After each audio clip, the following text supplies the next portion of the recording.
இதை மடக்கி தான் மாட்டுறாங்க. ஓகே.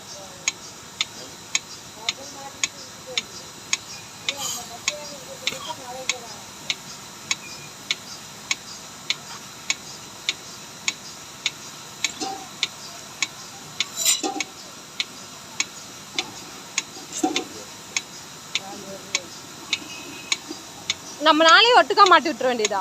அவ்வளோதான். ஒவ்வொன்றா மடக்கி அந்த கம்பி வந்து பின்னாடி போய்க்கணும். இது வந்து வால் பக்கம் வந்துடும். இது எதுக்காக வால் பக்கம் போனால் மாடு உதச்சாலும் கீழே கல் வராது. ஓகேங்கண்ணா.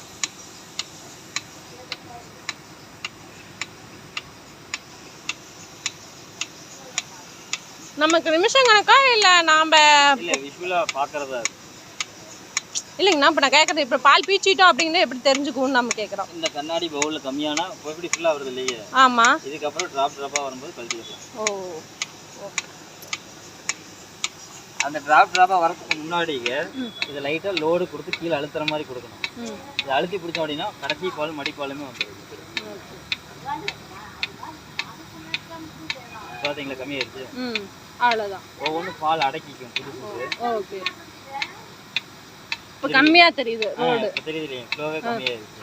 அப்போ என்ன பண்ணணும் அப்படின்னா லைட்டாக அழுத்தணும் அப்படின்னா கடைசி பால்லாம் வந்துடும். ஓகே. தெரியுதுங்களா? கீழே அப்படி அழுத்துற மாதிரி நாம அமுத்தி பிடிக்கிற மாதிரி இருக்கும். அவ்வளோதான். இது எவ்வளோ கரெக்டுங்க மாமா? இது எவ்வளோ லிட்டர் கறக்கும்? இல்லை நீங்கள் கறக்கும்போது எவ்வளோ கறக்கும்? 10-11 வருங்க மாமா. பால் அடக்கிடுச்சு இல்லைங்க, நான் இப்போ ஒரு வாரமாக கை மாறிடுச்சு இல்லைங்க, அதனால. நேற்று எவ்வளோ கறந்துருக்கு? நேற்றுக்கு ஒரு 2-4 லிட்டர் கறந்துருக்கும். அவ்வளோதான்.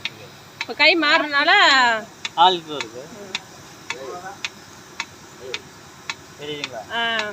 இதெல்லாம் லோடு கொடுத்து அழுத்திட்டீங்கன்னா இருக்கிற பால் எல்லாம் வந்துருக்கு. ஒவ்வொன்றும் புதுசு புதுசு வரப்போ அடக்கிக்கும். இல்லை இல்லை, இப்போ கை மாறினாலே அடக்கித்தான் வச்சுருக்காங்க.